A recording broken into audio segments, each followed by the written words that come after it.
에스라서 8장 21절입니다. 그때 내가 아하와 강가에서 금식을 선포하고 우리 하나님 앞에서 스스로 겸비하여 우리와 우리 어린 아이와 모든 소유를 위하여 평탄한 길을 그에게 간구하였으니 이는 우리가 전에 왕에게 아뢰기를 우리 하나님의 손은 자기를 찾는 모든 자에게 선을 베푸시고 자기를 배반하는 모든 자에게는 권능과 진노를 내리신다 하였으므로 길에서 적군을 막고 우리를 도울 보병과 마병을 왕에게 구하기를 부끄러워하였으며 그러므로 우리가 이를 위하여 금식하며 우리 하나님께 간구하였더니 그의 응낙하심을 입었느니라. 그때 내가 제사장의 우두머리들 중 12명 곧 세레바와 하사바와 그 형제 10명을 따로 세우고 그들에게 왕과 모사들과 방백들과 또 그곳에 있는 이스라엘 무리가 우리 하나님의 성전을 위하여 드린 은과 금과 그릇들을 달아주었으니 내가 달아서 그들 손에 준 것은 은이 650달란트요 은그릇이 100달란트요 금이 100달란트며 또 금잔이 20개라 그 무게는 1000다릭이요 또 아름답고 빛나 금같이 보배로운 놋그릇이 2개라. 내가 그들에게 이르되 너희는 여호와께 거룩한 자요 이 그릇들도 거룩하고 그 은과 금은 너희 조상들이 하나님 여호와께 즐거이 드린 예물이니 너희는 예루살렘 여호와의 성전 골방에 이르러 제사장들과 레위 사람들의 우두머리들과 이스라엘의 족장들 앞에서 이 그릇을 달기까지 삼가 지키라. 이에 제사장들과 레위 사람들이 은과 금과 그릇을 예루살렘 우리 하나님의 성전으로 가져가려 하여 그 무게대로 받으니라. 그 첫째 달 12일에 우리가 아와 강을 떠나 예루살렘으로 갈새 우리 하나님의 손이 우리를 도우사 대적과 길에 매복한 자의 손에서 건지시니라. 이에 예루살렘에 이르러 거기서 3일간 머물고 제사장의 제4일에 우리 하나님의 성전에서 은과 금과 그릇을 담아서 제사장 우리아의 아들 무레못의 손에 넘기니 비느하스의 아들 엘르아살과 레위 사람 예수아의 아들 요사밧과 빈누의 아들 노아다가 함께 있어 모든 것을 다 세고 달아보고 그 무게와 총량을 그때에 기록하였느니라. 아멘. 오늘의 본문은 우리가 본문의 앞부분과 뒷부분 길게 나와 있는 여행에 관련된 내용, 그들이 어떻게 무엇을 가지고 언제 떠나느냐 하는 내용을 담고 있습니다.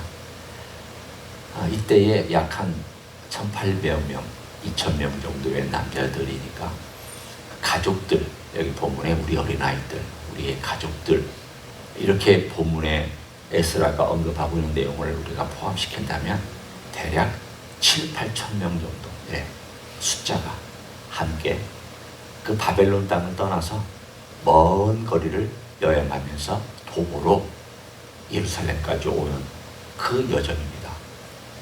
대략 그 여정은 900마일 정도, 키로로 환산하면 한 1300-400km 정도가 됩니다.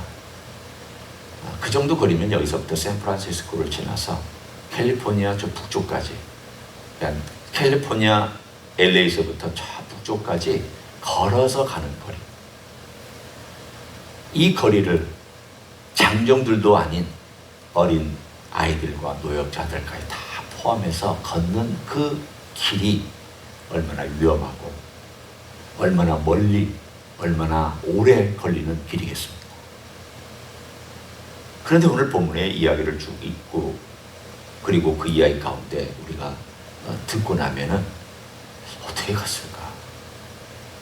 그리고 그 길에 가는 동안에 오늘 에스라가 말하기를 우리는 군대의 도움을 요청하지 않았다. 마병과 보병의 도움을 요청하지 않았다.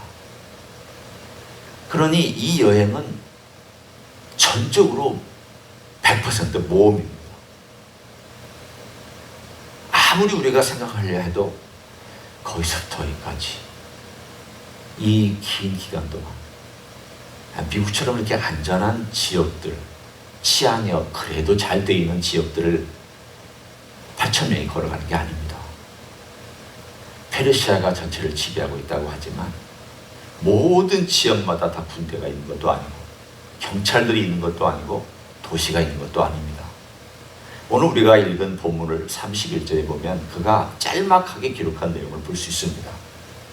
첫째 달 12일에 우리가 아와 강을 떠나 예루살렘으로 갈새 우리 하나님의 손이 우리를 도우사 대적과 길에 매복한 자의 손에서 건지셨다.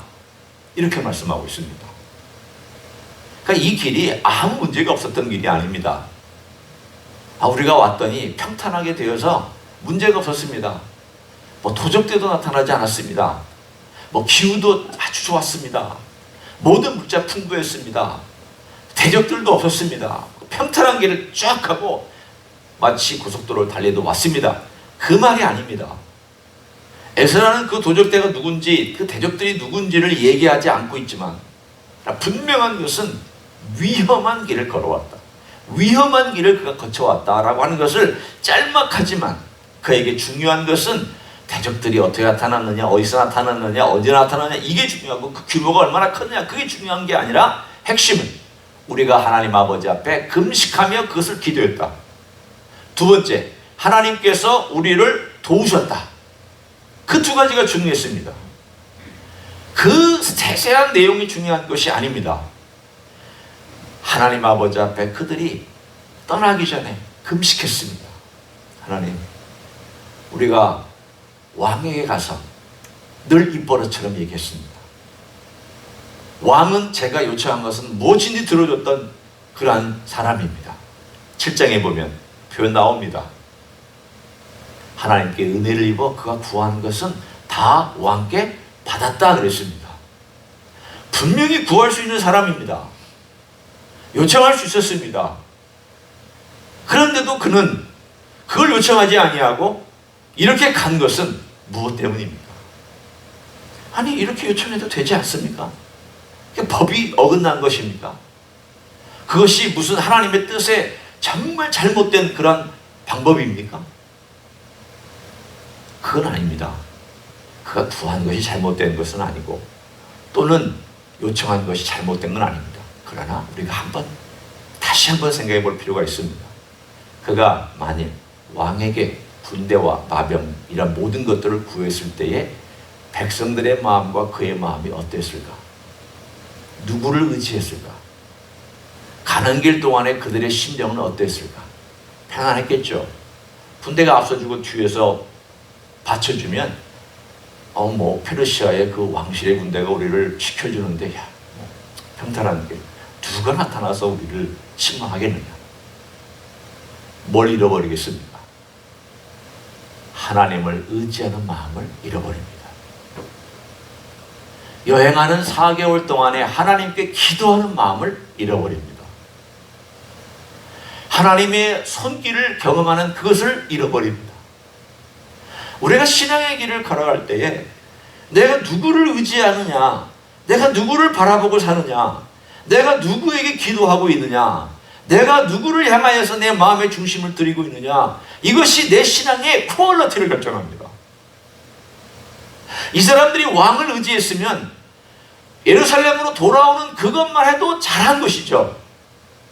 그러나 그 신앙의 퀄리티는 오늘 본문의 이 에스라와 8,000명이 걸어왔던 그 믿음의 여정의 퀄리티보다 훨씬 떨어지는 믿음의 퀄리티가 되었을 것입니다. 많은 신앙인들이 이것도 신앙이고 이것도 신앙인데 이러면 어때? 이렇게 살아도 되지. 아닙니다. 주님이 원하시는 신앙은 이런 신앙을 원하시고 이런 길을 걸어가기를 원합니다. 이것도 신앙이고 이것도 신앙이지만 다릅니다. 우리가 흔히 예배될 레벨이 다르고 질적인 게 다르고 주님이 바라보는 그 모든 것들이 다 다릅니다. 오늘 에스라는 100% 하나님을 신뢰하고 위험하고 힘들고 모험이지만 그 길을 걸어가기로 작정했습니다. 작정만 하고 가만히 있던 것이 아닙니다. 작정하면 기도해야죠. 작정하면 금식해야 돼요. 그 일의 어떤 비중 때문에 하나님 아버지 앞에 금식도 하면 오늘 본문에 자기 힘으로 매달렸고 두려움 가운데 하나님께 부르짖었더니 하나님께서 4개월 내내 동행하시면서 과거에 모세가 1000년 전에 출애굽해줬던 사건과 동일하게 우리를 동행해 주셔서 예루살렘에 안전하게 도착할 수 있었다. 그 이야기를 우리에게 던듯이 전달해 줍니다. 출애굽 때 이스라엘은 군대의 도움으로 나온 게 아닙니다. 군대가 존재하지도 않았습니다. 누가 동행해 주셨느냐? 하나님께서 불기둥과 구름기둥으로 동행해 주셨습니다. 오늘 에스라는 구름기둥과 불기둥은 없었습니다. 눈에 보이는 하나님의 임재는 보이지 않았지만 그러나 하나님께 보이지 않는 하나님의 임재가 우리를 인도해 달라고. 그랬더니 하나님의 보이지 않는 임재의 그 손길로 그를 쭉 그들을 인도해서 어떤 대적이 있어도 그것을 뚫고 왔으며 어떠한 무리들이 그들을 침범하려 했어도 그 길을 믿음으로 걸어왔습니다. 이들의 길이 얼마나 위험했는지를 제가 여기에 나와 있는 금과 은과 그들이 가지고 있었던 이 보석들의 중량을 제가 잠깐 말씀을 드리고 싶습니다. 여기 보면 25절, 26절에 금, 은 수치들이 쭉 나옵니다. 스룹바벨이 80년 전에 올 때에 제가 금의 무게가 500kg이라고 얘기를 했습니다. 1000kg이 안 됩니다. 그런데 오늘 그들이 가져온 금이 약 4톤입니다. 4000kg이요. 은이 25,000kg입니다. 자, 한번 생각해 보십시오. 이 정도 무리들이 가지고 있는 이 금을 내가 뺏을 수 있으면 도적들로서는 크게 횡재하는 것이죠. 이 무리들이 돌아온다는 소식과 이 무리들이 이 길을 거쳐서 온다는 이야기를 만약에 도적대들이나 이런 사람들이 오늘 본문에 도적대가 있었다고 하니까 들었다면 이건 반드시 누려야 되는 우리의 표적이다라고 얘기했을 것입니다. 금이 4톤입니다.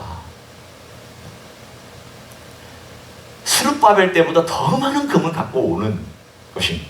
누가 줬는지 보십시오. 여기에 보면은 25절에 이렇게 나와 있습니다.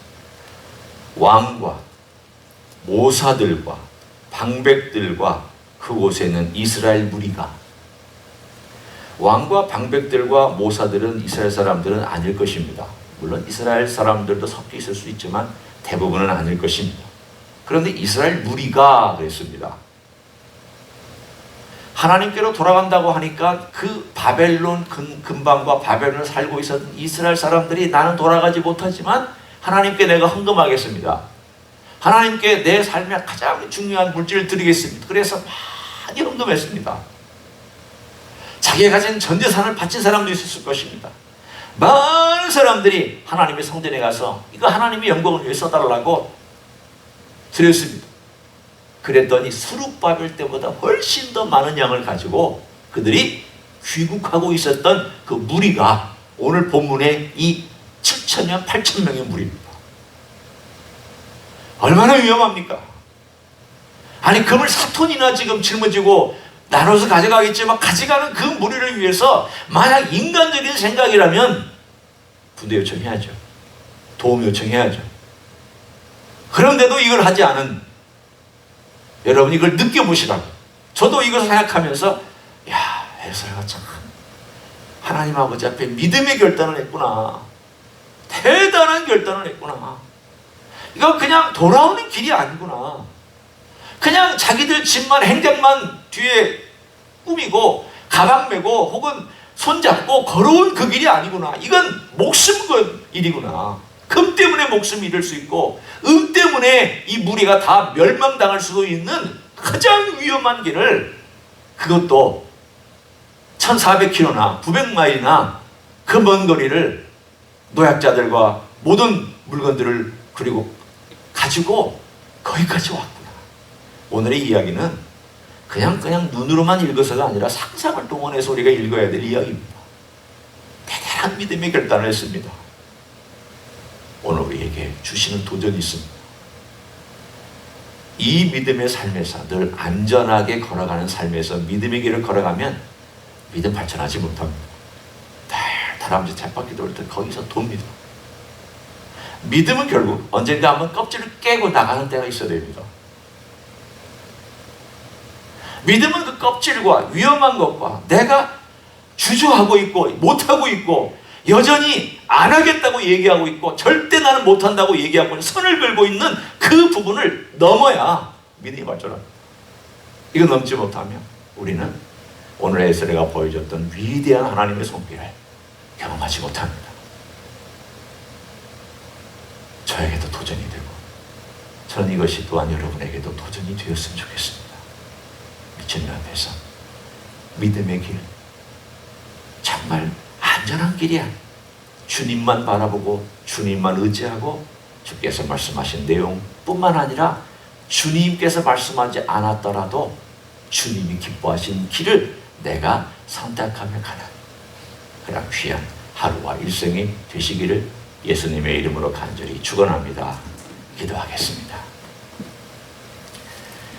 하나님 아버지 고맙습니다. 우리가 주님의 뒤를 쫓는 제자로서 어떤 믿음을 가지고 살아야 되는지 말씀해 주시니 감사합니다. 안전한 길만 골라서 가고 내가 할 수 있는 것만 선을 긋고 그것만 안전하게 행하면서 걸어가는 믿음이 아니라 주님께서 명령하신 거라면 또 주님을 기쁘시게 할 수 있는 일이라면 기꺼이 껍질을 깨고 나갈 수 있는 하나님의 종들이 될 수 있도록 축복하여 주시옵소서. 이제는 우리 구주 예수 그리스도의 은혜와 하나님 아버지의 극진하신 사랑과 성령 하나님 교통하심의 역사가 에스라가 걸었던 믿음의 길을 우리 또한 믿음으로 걸어가기를 소원하며 오늘도 주님께 헌신하는 이 자리에 참여한 모든 종들 위해와 주임지 히스교회 위해와 이민교회들과 한국교회들과 선교사님들 위해 이제로부터 영원히 함께 하실지어다. 아멘.